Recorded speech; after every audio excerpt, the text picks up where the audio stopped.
So I want to go back to Citizens for a Better Pope County.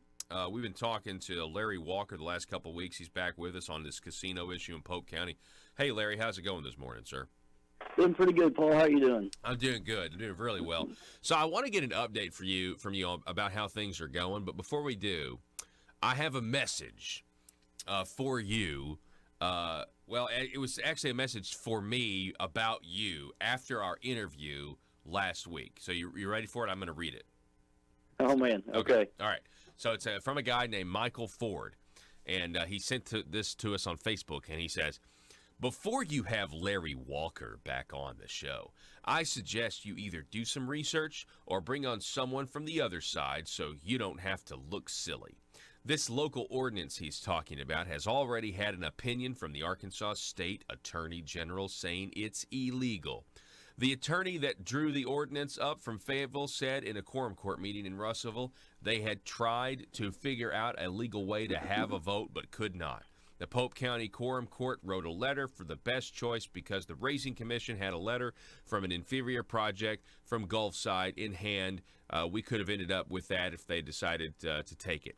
I would suggest you check into facts instead of allowing this guy on your show to spout tall tales and outright lies while Paul picks it up and runs with it and is disparaging Pope County officials he knows nothing about. I would suggest reading this document here, especially page 2 and 3, and stop making yourselves look like fools and discrediting yourselves.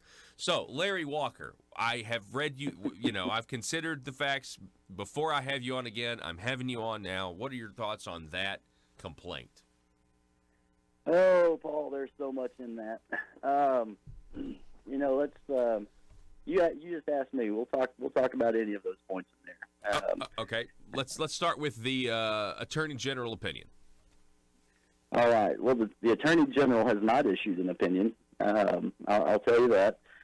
What the Attorney General has done is the Attorney General, she, in her position, has to represent actors from the state, officials like the Racing Commission, who've been appointed by the governor to their spots, if they get sued. And so she is doing her duty in stepping into this role and defending those folks. And we have put out allegations before the court, and it's her job to represent her defendants. And so points that we put out there, she's obviously going to have a counterpoint to that. And so those that are in favor of a casino coming to Pope County, her points are obviously going to be in their favor because she's defending the Racing Commission, who is the body that has to issue the license regarding this. So obviously anything that we put out there, she's going to counter at this point. Back when Amendment 100, when it was issue 4, they went through several iterations of that from January and February, finally until it was approved in May or June. I can't remember when that got approved finally. But anyway, she opposed them up to that point, and essentially she was told by the Supreme Court she had to at some point allow something on the ballot for people to vote for.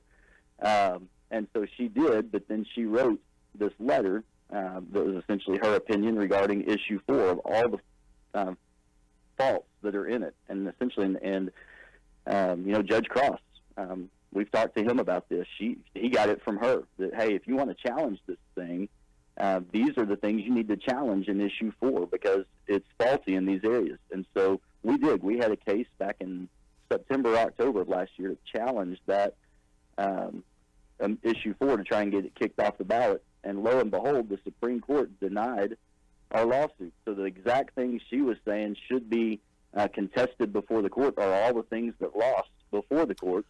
Her opinions aren't always right in the judge's eyes. Yeah. So just because she has a brief here doesn't mean it's an opinion or it's a legal conclusion. Right. Okay. So just to be clear, so when it's argued that there's an opinion from the Attorney General, it's not an opinion like you would think of, like you get somebody writes you a question. There are lawmakers all the time that write Attorney General questions asking for an official opinion.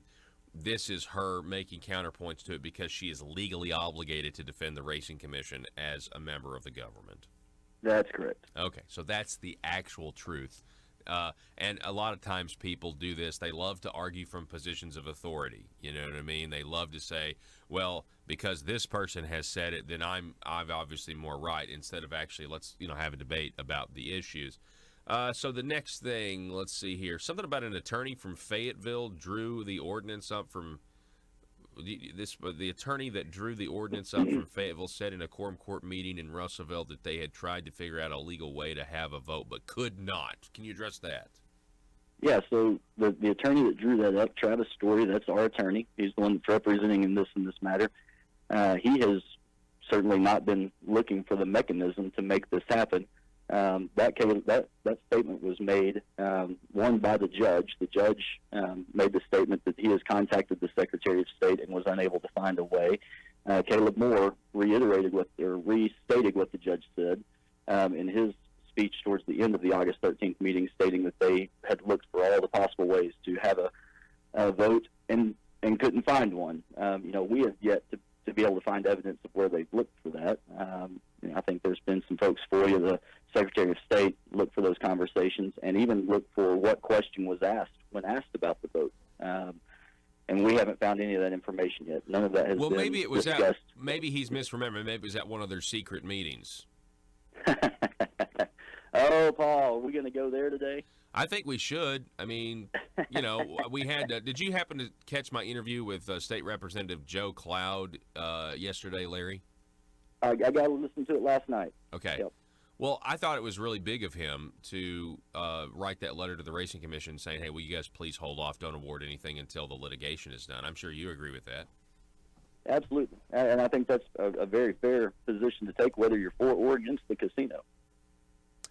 Yeah, just let the courts decide. So last week we were wondering if the quorum court was going to pass a new ordinance that undid the ordinance that requires the citizens of Pope County have a separate vote if they want a casino before anything can move forward.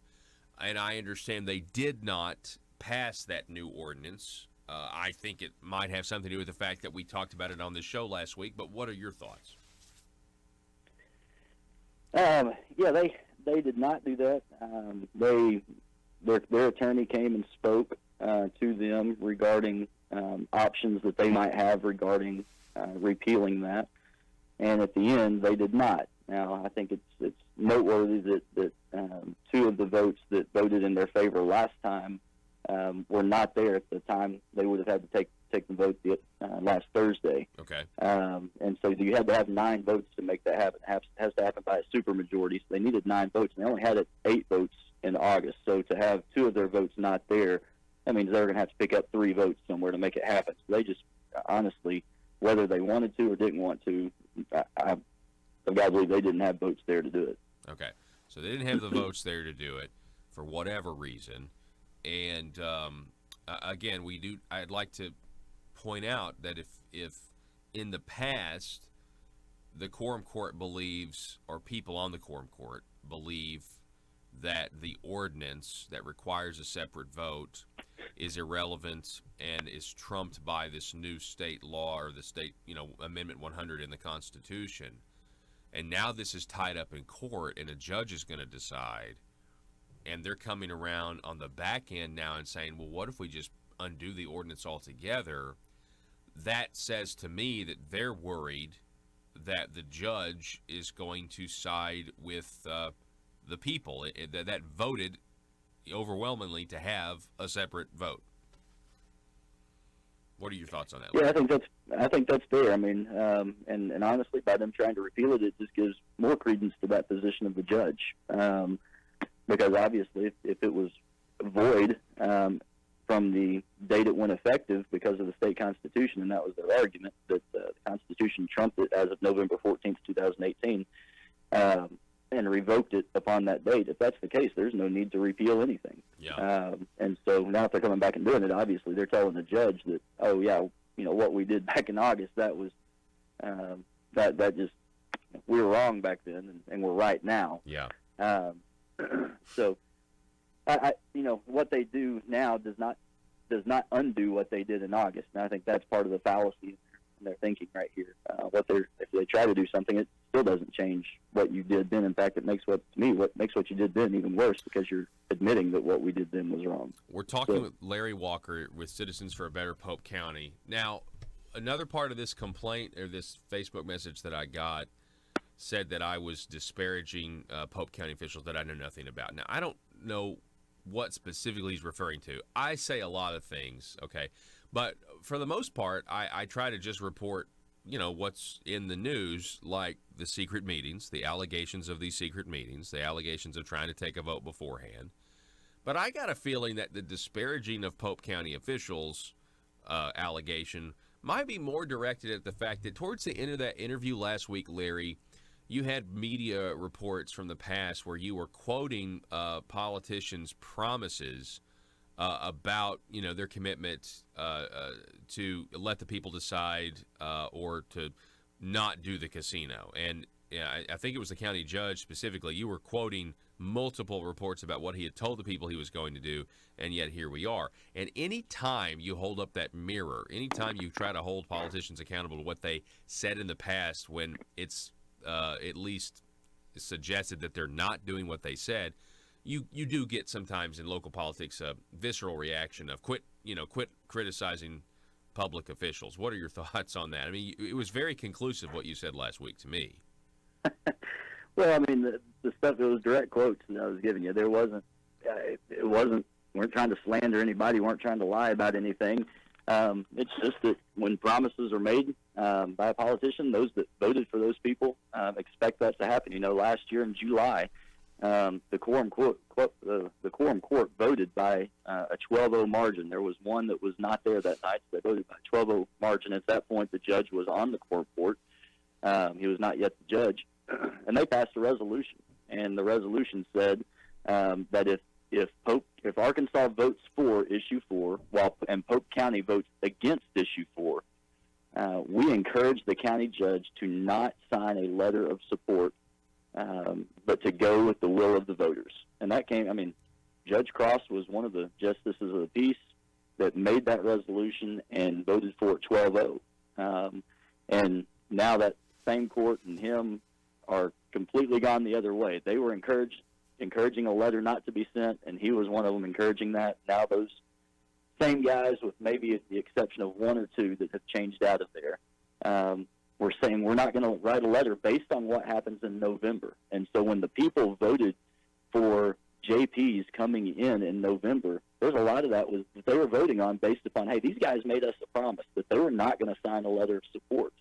And that's a pretty big promise in local politics. And so they didn't hold up to their end of the bargain.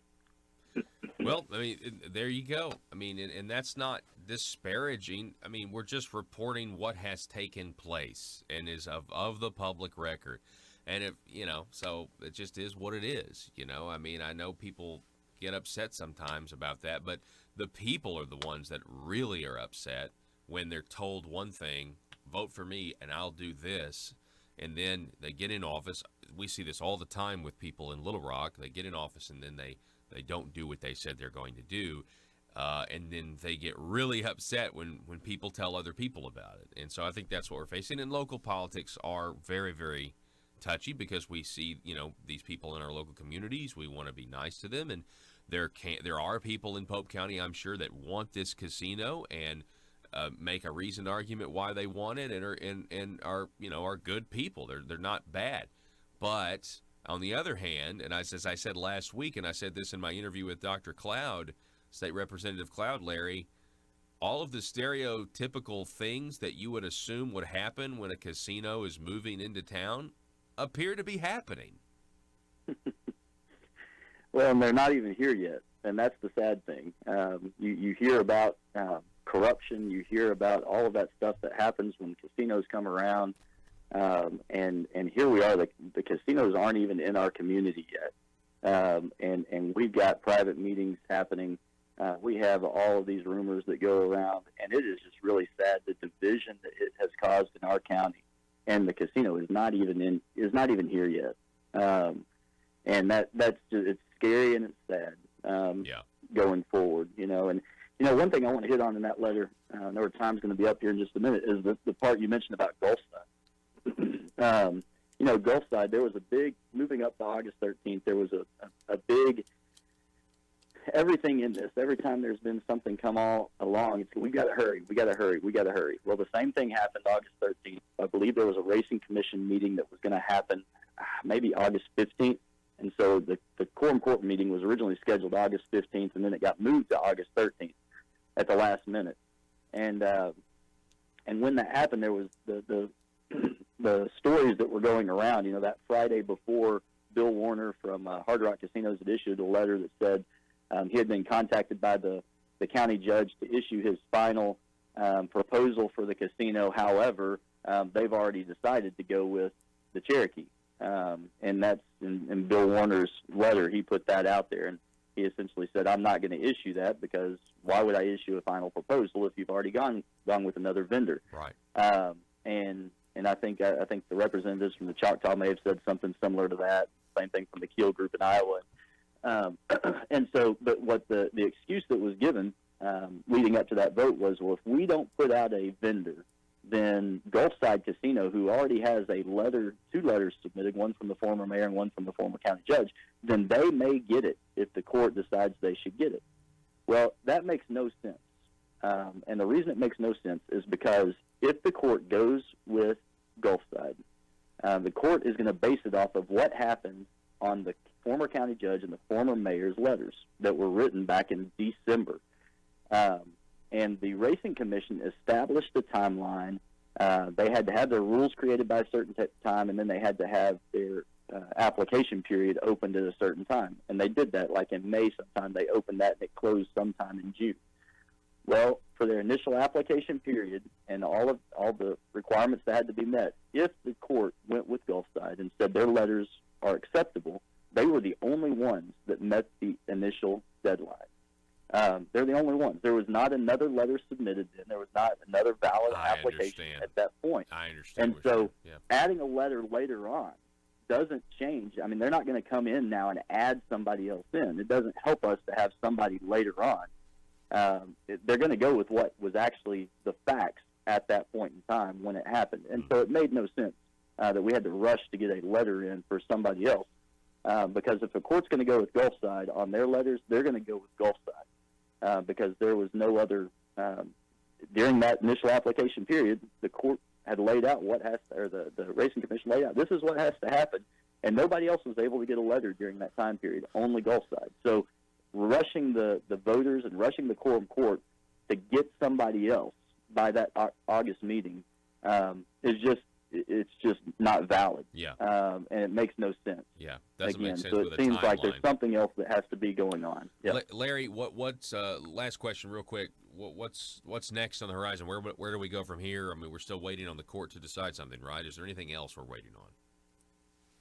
No, I think you've got, August or October 29th, I believe, is the date that the hearing is scheduled here locally